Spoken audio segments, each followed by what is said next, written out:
Right, so today we're doing another tag. I know, so many tags lately. We're actually going to do the Racing to Read tag, which is one of the things that have been created for the Reading Rush. As you know, if you watched my Reading Rush TBR, I am currently participating in the Reading Rush. I am making a vlog, but I'm only doing the one vlog for the week, so that will go up on Wednesday. But I thought that it might be fun today to do the tag that they've created for the Reading Rush. So I'll just get started on that. Question 1 is warm up, a book that stretches your mind. So I have mentioned both of these books quite a bit on this channel recently because I read them both for the Blackout Buddy read in June, but I'm going to talk again about White Fragility by Robin DiAngelo and White Rage by Carol Anderson. These are both non-fiction books looking at racism within America. White Fragility is from a white author's perspective and talking about racism and being an ally and confronting some of our understandings and expectations.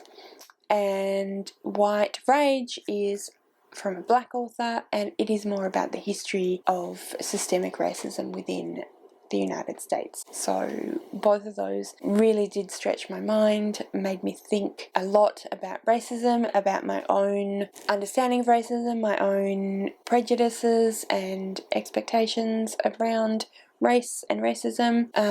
Yeah, so highly recommend. They're both really good and definitely mind stretching. Next up, we have Start Line. What is a book that you have started but never finished?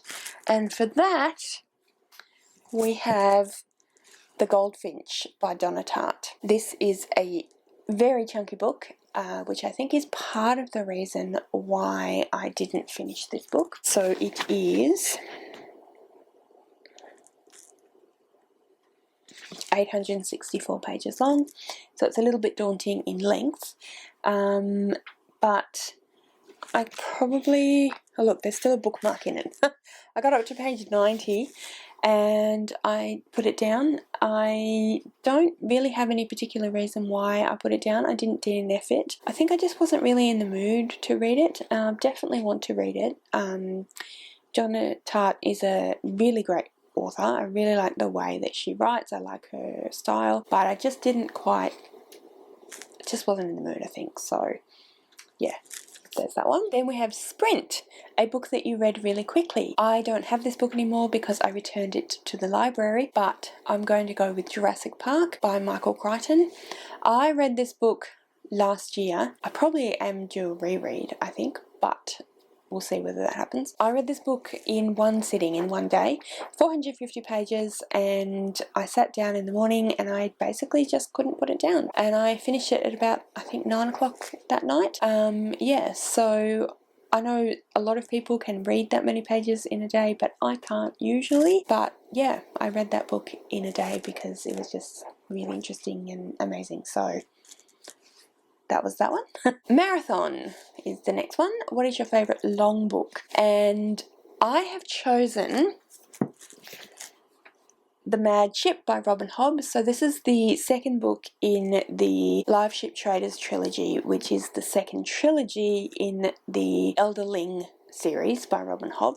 So I would not recommend that you pick this up if you haven't read any of her other books. You can probably read the Live Ship Trader trilogy before you read any of the rest of them, because the Farseer trilogy and the Live Ship Trader trilogy pretty much stand alone, but anything beyond that, beyond the Live Ship Traders, you probably really need to go back and reread the others.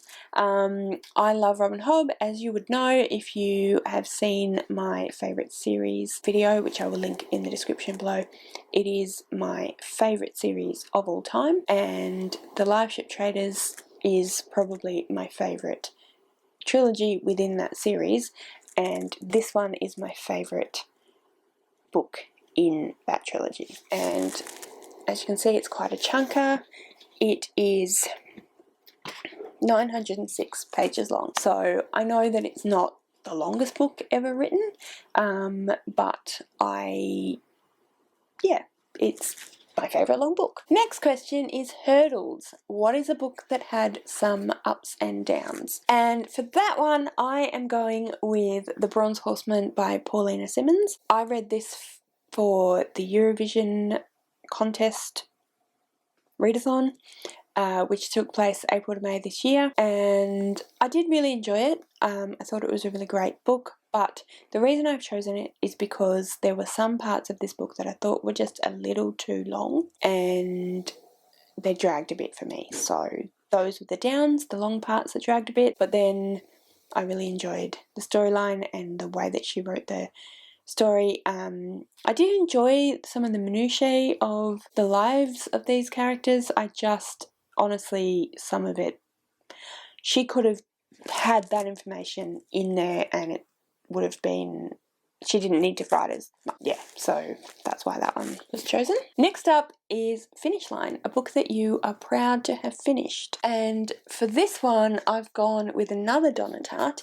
and that is The Secret History. This is another book that I really enjoyed, but I did feel like I had to kind of keep making myself go back to it. And again, it's not because I wasn't enjoying it, because I was really enjoying it, but something about Donna Tartt's writing style, as much as I appreciate it and I can see that it's very good, just was something that I found was a little bit hard going, more in the sense, like I said, that I kept having to kind of make myself go back to it rather than as I was reading it.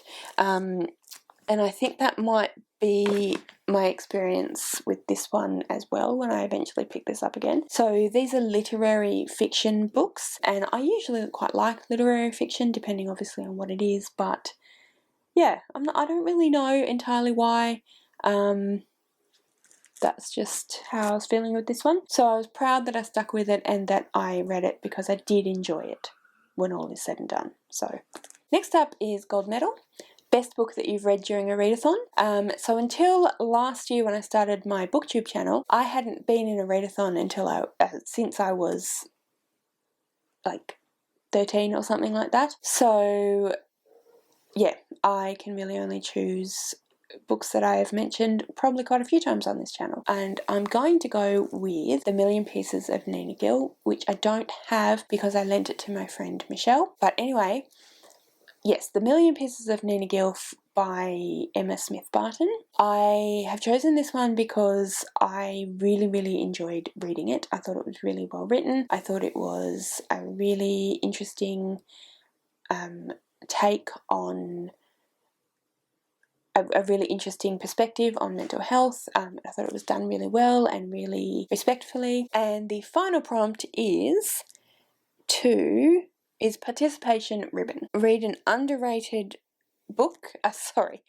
Name an underrated book that you think deserves more attention. So the book that I'm going to choose is a book that I think that deserves lots more attention than I have ever seen it get. I think I've only seen it mentioned maybe once or twice on BookTube. It's an older book, so that's probably why. And I do have a copy of it, but I can't seem to find it. I may have lent it to someone. And that is Chocolat by Joanne Harris. This is one of my favourite books of all time. I didn't mention it in either my series books or my standalone books, my favourites of all time, because it's actually the first book in a series, but I didn't like the other books as much. So that's my reasoning. I do have intentions of making a video where I talk about books that kind of don't fit anywhere else, but I haven't quite got there yet. But anyway, Chocolat is the book that I have chosen. I think that it's beautifully written. I love Joanne Harris's writing. I think she's very lyrical. All of her books are sort of magical realism, speculative stories, and I just think they're really sweet, really lovely, and I really enjoy them. Chocolat is my favourite of hers, although she's written a lot of books that I really love. I don't think I've read all of her books. I've read quite a lot of her books, so I definitely love her as an author. I think she's fantastic. And yeah, I think that everyone should read a lot more Joanne Harris, and particularly Chocolat. So that was my racing to read tag that I'm doing sort of as part of the readathon. If you are going in the reading rush, readathon at the moment, then please do comment below and let me know how you're going with it, what you've been reading, what you've been enjoying. Are you planning on doing this tag? If you have done this tag, let me know as well so I can go and check it out, and also what you thought of my choices. Anyway, thank you so much for watching. I really hope you enjoyed this video. If you did, please give me a thumbs up. Don't forget to subscribe to my channel, and I'll see you next time.